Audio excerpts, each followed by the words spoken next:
Tá aqui. Começou aqui então a nossa segunda parte da gravação, em que agora as pessoas mais importantes são os nossos alunos. Doutora Jéssica, boa noite.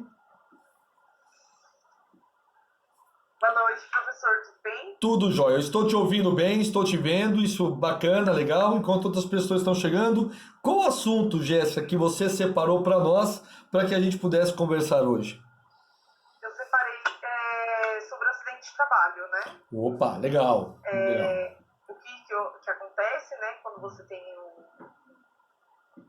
ocorre, né, um acidente de trabalho, quais são as hipóteses, Uhum, se acontecer com você, o que você vai fazer, qual é a uhum, orientação, né? uhum. Aí eu separei sobre esse assunto. Ótimo, então nós vamos pautar aqui, eu acho que é um assunto bem interessante, Lei 8.213 de 91, que obviamente é a lei que regulamenta o acidente de trabalho. E o que você pesquisou? O que você gostaria de adentrar exatamente nesse aspecto, Jéssica? Pode começar contigo aí. O que você estudou, o que aconteceu? Primeiro, por que te chamou a atenção esse assunto no primeiro momento? E deixa eu só agradecer aqui a doutora Gabi, que também acabou de chegar. Seja muito bem-vindo. Bem-vinda, Gabi. Boa noite. Sinta-se em Boa casa, noite. tá bom? Sinta-se em casa. Sempre é um prazer aqui estar com uma pessoa atuante e que realmente lida muito bem com a labuta, assim como você. O André, a Vanessa, a Bianca e todos os demais amigos que estão aqui firmes e fortes conosco, tá? Bom, então eu estou conversando com a Jéssica, a Mônica também, que acabou de chegar. Seja bem-vinda, Mônica. Então, Jéssica, por que te chamou a atenção o tema acidente de trabalho? É que é um tema relacionado à área que eu já atuo, né? Atualmente, né? Que eu trabalho com previdência social Uhum, e acidente de trabalho é um tema muito específico da área uhum, e é ligado diretamente com o paratrabalhista, né? ok, Então, por isso que me chamou muita atenção. tá ok. Então, bacana. Então, o que você pesquisou que foi interessante e o que te chamou a atenção dentro do acidente de trabalho, Jéssica? Então, ó, durante o período de trabalho, o empregado que sofre algum tipo de acidente que provoque, né, Uhum, lesão corporal, perturbação funcional, que pode até causar a morte ou perda ou a redução permanente ou temporária da capacidade de trabalho, uhum, é considerado como um acidente de trabalho, né? perfeito. São consideradas também as doenças profissionais que são adquiridas decorrente do exercício de trabalho, peculiar ou não. Uhum, Só que aí elas são avaliadas, né? Caso a caso, porque tem uma normativa, né, do INSS que regulamenta todas as doenças que se enquadram como acidente de trabalho. uhum, O regime de contratação verde-amarelo, que é novo, né? O trabalhador que sofreu acidente de trabalho durante o trajeto tem seus direitos acidentados garantidos. uhum, Há pouco tempo ele tinha sido deferido, né, para não ser garantido mais e atualmente foi revogado, né? foi. E caso o funcionário de alguma empresa que sofreu algum acidente de trabalho tenha alguma doença que se enquadre como um acidente de trabalho, que eu falei que tem Uhum, a normativa do INSS que regulamenta, uhum, deverá solicitar junto ao INSS o benefício do auxílio-doença por acidente de trabalho, com o período que será avaliado por um perito do INSS e ele que vai avaliar também se vai conceder esse benefício ou não para o uhum, funcionário. uhum. Ótimo. E eu acho que a maior dificuldade que o empregado tem, eu até recebi uma mensagem essa semana, Jéssica, de um empregado que sofreu um acidente, caracterizou tudo certo, só que a empresa não quis afastá-lo pelo INSS. Por quê? Uma vez que ele é afastado por mais de 15 dias, ele adquire a estabilidade por 12 meses e, consequentemente, não pode ser dispensado durante esse período. E aí a pessoa me perguntou, por que, professor, a empresa não quer afastá-lo? Eu falei, simples, quando ele receber alta, vão mandar ele embora.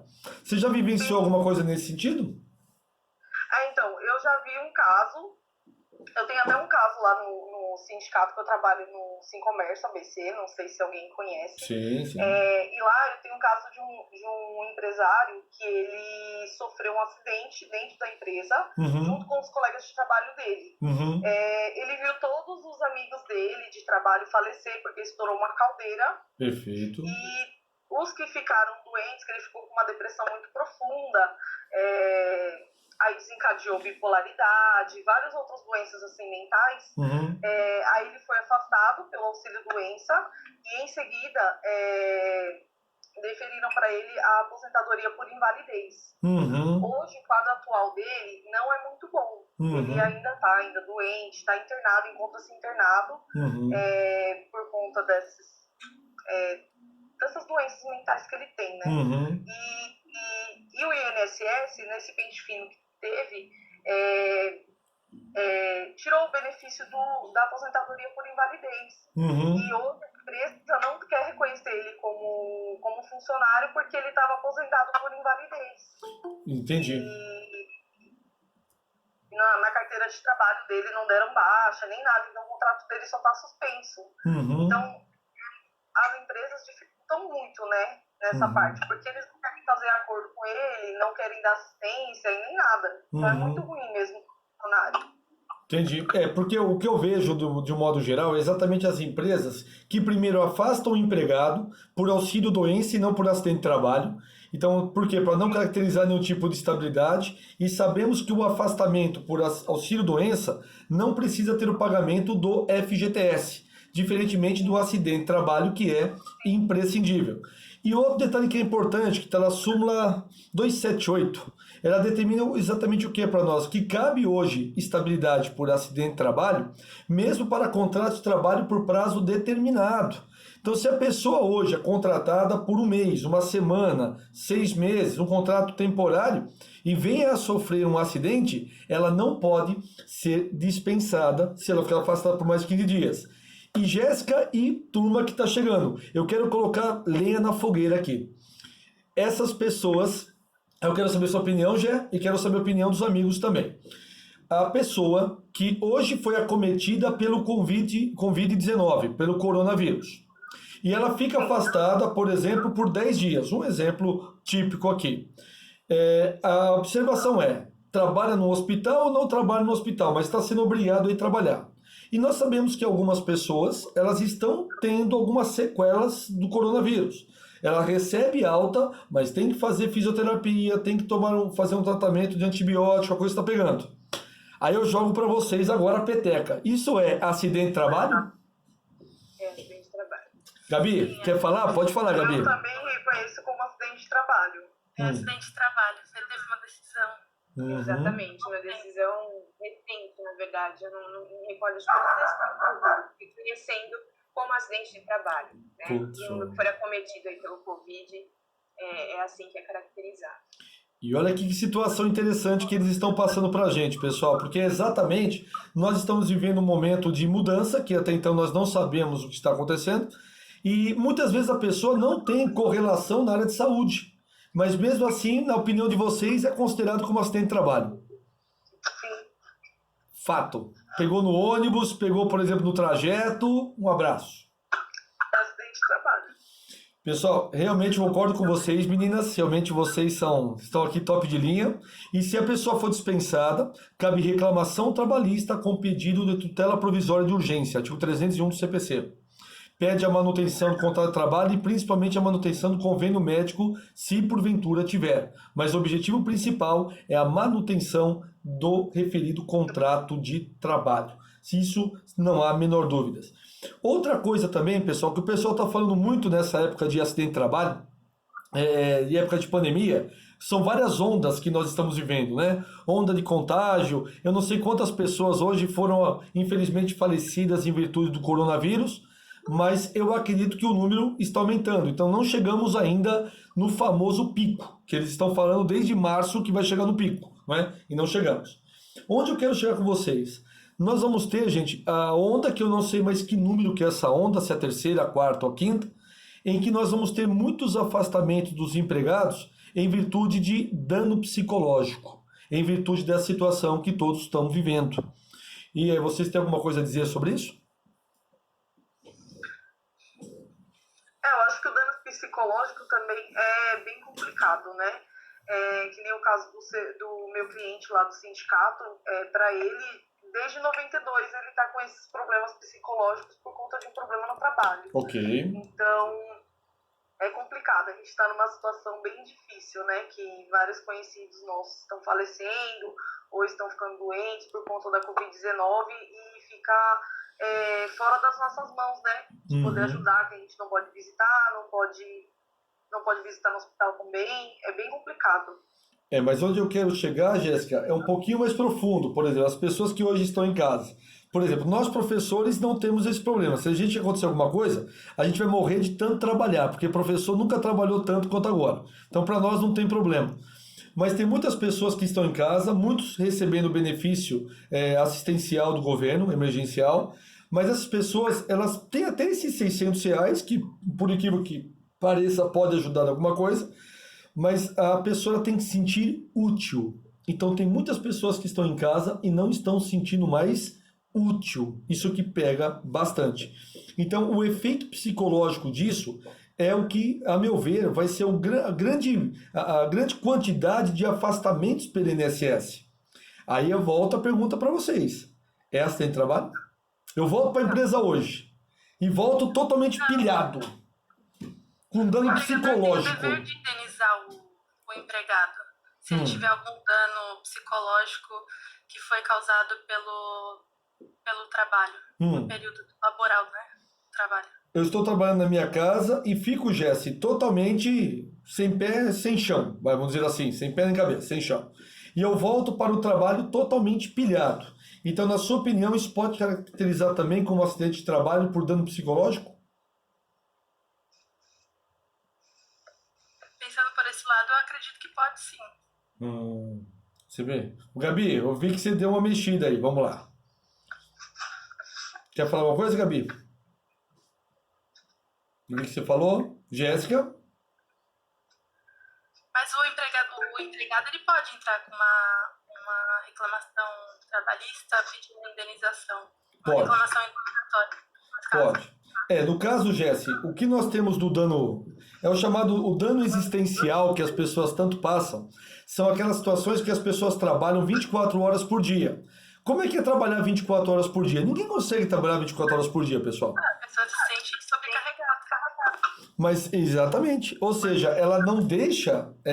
ela está antenada o tempo todo. Adam Smith, ou seja, deve estar rodando dentro do caixão de alegria. Porque a tese dele, que o empregado está disponível 24 horas por dia, hoje isso se deu com as redes sociais, com o WhatsApp, com essa ferramenta que estamos utilizando hoje aqui, como vocês estão vendo. Mas olha só, gente, então, ou seja, nós vamos precisar de uma regulamentação para poder determinar exatamente, para caracterizar o que será acidente ou não. Porque o judiciário hoje em dia, não sei a opinião de vocês, quero ouvir também, mas o judiciário hoje, ele está muito mais legislando do que judicando. Porque na ausência do poder legislativo, o judiciário tem que atuar. Qual a opinião de vocês sobre isso? Você acha que é necessário ou temos leis suficientes que são possíveis de cobrir esse tipo de situação? Talvez o TST vai criar uma súmula para ter esse tipo de caracterização de acidente de trabalho mais específico. Você acha que o TST... Mas é o Poder Judiciário que vai resolver, né? Na tua opinião. Então, o Legislativo, você acha que está devagar? Eu acredito que sim. Eu penso que o Legislativo não está nem se importando mais com o trabalhador, professor. Quem falou, Vanessa? Mônica. Oi, Mônica, tudo bem? Tudo bom com o senhor? Boa noite a todos. Boa noite. Seja bem-vinda, Mônica. Legal. Nem o senhor mencionou. Se torna um acidente de trabalho porque, na verdade, a pessoa, embora esteja em casa, ela está laborando. De uma forma diferente. Isso. Ela está laborando. E existem vários casos de que, pelo fator de estar em casa ser uma coisa nova, tem pessoas que estão trabalhando 15, 16 horas. Porque elas perdem noção do tempo. Elas se isolam num canto da casa e estão indo. E eu penso que o judiciário vai acabar criando para auxiliar, porque teremos muitos problemas psicológicos aí pela frente. Mas isso não tem... Jéssica, você quer comentar alguma coisa? Você trabalha na Previdenciária, você já viu alguma coisa nesse sentido? A Mônica, eu acho que a gente vai ter bastante demanda referente a esse tema, porque eu estou fazendo... Desde segunda, eu estou fazendo efetivamente o home office aqui em casa. Certo. E realmente a gente perde noção do tempo, a gente é obrigado a ficar um pouco mais isolado. E E é muito mais difícil do que você estar dentro da empresa, né? Porque em casa acontece tudo aqui, então você tem que fazer 1000 coisas ao mesmo tempo. E se categoriza assim como acidente de trabalho, porque de uma forma ou outra você está trabalhando sobre aviso, né? A hora que a empresa te chamar, você tem que estar disponível, querendo ou não, né? Eu acho, aí é complicado. eu acho Mas que... eu acho que o judiciário tem que tomar frente, sim, se for necessário, porque é uma situação excepcional, né? Eu acredito que é o seguinte, pessoal, nós estamos em virtude de uma situação totalmente nova. Quando a CLT criou o teletrabalho, no artigo 75A, determinou exatamente as condições de que a pessoa poderia trabalhar em casa. Aí lá está expresso que a empresa deverá, de forma ostensiva, atualizar o empregado e orientar o empregado para que ele não tenha nenhum tipo de acidente de trabalho em casa. A pergunta que eu faço a vocês: as empresas estão orientando as pessoas? As empresas estão orientando os empregados? Não, eles Opa! não estão dando nem material direito para as pessoas trabalhar em casa. Opa, já comecei. Esse é o... Internet, a própria luz, Isso, é o próprio exatamente equipamento. isso. Agora, a MP, né, 966, ela determina que realmente a responsabilidade pelos gastos em casa, nesse momento, somos nós. Agora, onde eu quero chegar, Jesse e pessoal, eu quero chegar exatamente nessa falta de ostensividade e orientação por parte das empresas. Então, se, por exemplo, eu não estou numa cadeira confortável, eu já estou desde março nessa cadeira, ou seja, uma coisa que eu nunca fiz na minha vida, que foi ter dado aula sentado. Hoje eu estou dando aula sentado. Gente, me dá comichão na cadeira, é sério. Eu tô desesperado para levantar aqui e começar a dar aula. Mas é estilo, né? Estilo, eu tenho que me adaptar, vou fazer o quê, né? Então o que acontece? Mas eu estou numa cadeira confortável, tudo bem, tá tudo certo. Na altura correta aqui do computador, enfim. Agora, em pessoas que muitas vezes só tem 2 cômodos na casa dela. E eu vejo muitos alunos, gente, eu reparo isso nos meus alunos, tá bom? Que muitas vezes ele não tem nenhum espaço na casa dele para poder assistir a aula. Ele está assistindo a aula dentro do banheiro. É sério, gente. Dentro do banheiro. Porque lá é onde ele tem um pouquinho de sossego, se é que posso dizer assim, tá bom? E isso também está acontecendo, gente, com os trabalhadores e especialmente com as trabalhadoras, as meninas, porque vocês, mulheres, dizem que mulher é um sexo frágil, né? Parafraseando a música do Erasmo Carlos, mas que mentira absurda. Gente, vocês estão dando um show, porque vocês estão trabalhando muito mais do que até então vocês trabalhavam, tá certo? Nós homens tentamos ajudar aqui no que for possível, mas sabemos que todo esse cuidado que normalmente a mulher tem é fato. Então eu acredito, pessoal, que nós vamos ter uma situação muito delicada e especialmente para as mulheres. Exatamente para as mulheres. Porque por motivo da pressão, por motivo da situação que estão vivendo, então o acidente de trabalho, ele vai se dar de forma muito agressiva, especialmente com as mulheres. E volto, as empresas deveriam mandar relatórios, pedir para o empregado bater foto de onde ele está trabalhando, como que ele está trabalhando, qual que é o seu ambiente de trabalho dentro da casa dele. E aí, se acontecer, por exemplo, um desvio, por exemplo, na coluna do empregado, porque ele trabalha o dia inteiro no sofá, isso é considerado acidente de trabalho, pessoal. A empresa será responsável. Então, empresas, então vocês que são advogados aqui, que estão assistindo, ou vão assistir posteriormente, orientem as suas empresas, as quais você assessora. Você está fazendo com a fiscalização dos seus empregados em teletrabalho? Ah, sim, eu mando e-mail uma vez por semana. E aí, tudo bem? Gente, isso não é fiscalização. Desculpa, tá certo? Então orientem isso porque, gente, vai brotar ação trabalhista por esse motivo. Isso é fato. Professor. Oi, Gabi. Licença. Todo mundo me ouvindo bem? Tranquilo, Gabi. Seja muito bem-vinda. Legal. Gente, com licença. O professor estava comentando a respeito dos danos psicológicos oriundos aí da pandemia, né? Questões ergonômicas, com certeza acho que a gente vai poder discutir, jornadas extenuantes em decorrência do teletrabalho e tudo mais, mas se me permite, item, eu já não concordo com relação à indenização para o funcionário em decorrência de tudo que ele está assistindo no momento. Né? A gente está sendo bombardeado todo dia com notícias péssimas, quer dizer, Jornal Nacional desculpa falar, mas é terrível, né? Você senta para assistir, é um horror, a gente até se arrepia. Então, esse empregado, quando ele retornar para o posto de trabalho, né, depois que essa pandemia passar, ele voltando com danos psicológicos, oriundos de tudo isso que ele vivenciou, no meu entendimento, eu já não acho razoável transferir para a empresa esse tipo de ônus, né? Que a empresa tenha que, de repente, honrar com algum tratamento que ele venha a ter que experimentar, que sofrer, enfim. Eu queria saber de vocês o que vocês acham com relação a esse ponto específico, né? Em se tratando de dano psicológico, eu sou pró-operário total, mas acho que nesse ponto eu vou discordar um pouquinho. Boa, Gabi. Legal você ter levantado essa lebre, e é exatamente isso, gente. Porque, olha só, eu sempre parto do princípio que existe uma diferença gigante entre conflito e confronto. O conflito, ele é inteligente, o conflito é a exposição de ideias, e o conflito é o estado democrático que nós estamos vivendo. O confronto é outra coisa. O confronto você quer a destruição da outra pessoa. Então, nessa aula de hoje, nós estamos conflitando mesmo. Ou seja, dentro da área de humanas e dentro dessas novidades que nós estamos passando, as diferentes opiniões é que faz o mosaico desse quadro maravilhoso que nós estamos desenhando de conhecimento hoje. Então, Gabi, obrigado por sua observação. Pessoal, o que vocês acham? Vocês acham que... Eu também tenho uma opinião, mas eu quero ouvir vocês primeiro, né? O que vocês acham? Realmente, independentemente da situação, cabe indenização? Na minha opinião, sim.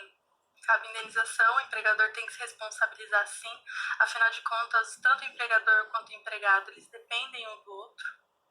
Porque se o empregador não tiver empregado, ele não vai conseguir levar adiante o trabalho dele. Uhum. Então, ele tem que ser responsável, não importa a situação. Tá difícil para todo mundo, concordo, até esse ponto. Mas, pelo menos, ter uma mediação, uma conversa entre o empregador e o empregado, para que ele não seja tão prejudicado. Talvez uma divisão de custos. Por exemplo, se o funcionário não tiver o plano de saúde, dividir os custos e as despesas de um tratamento psicológico, por exemplo. Mas tem que ter responsabilidade, sim. Eu sou um pouco suspeita para falar, porque lógico que eu vou defender a minha categoria, né? Tá certo, claro, natural. Eu sou empregado. Sim. Eu vou ser desempregada, mas enfim.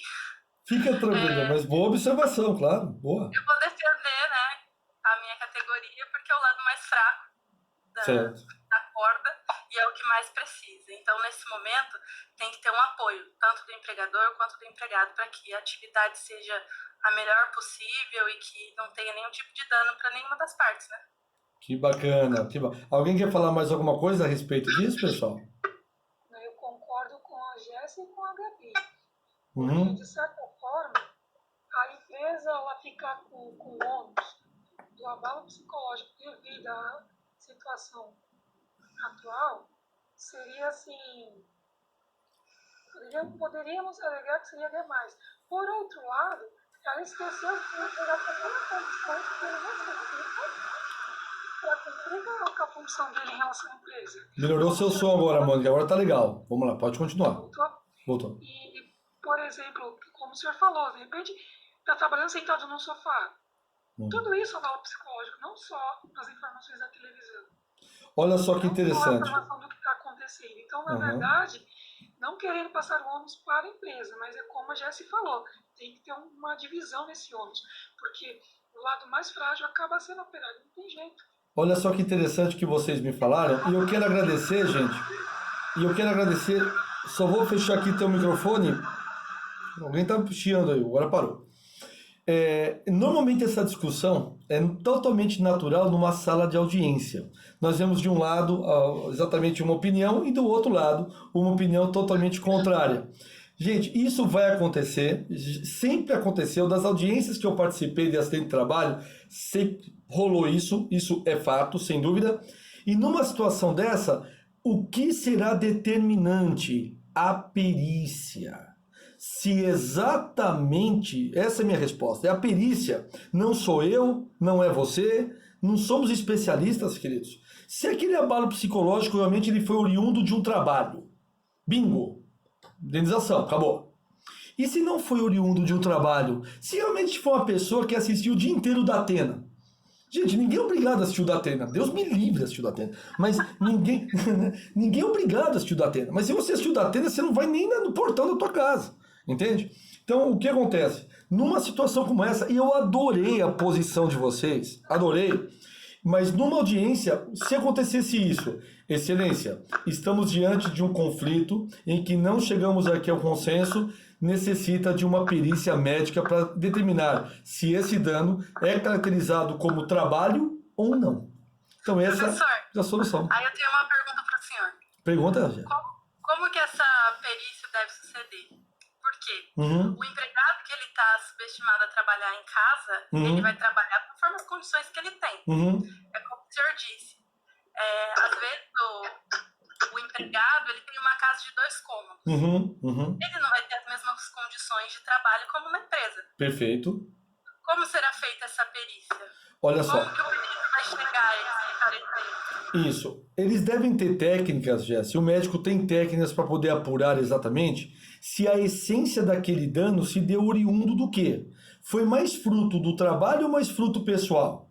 Então eles vão ter que se desdobrar agora, exatamente os médicos, para poder identificar se aquele abalo, aquele dano, foi oriundo do trabalho, foi oriundo da área pessoal ou é uma mistura dos dois.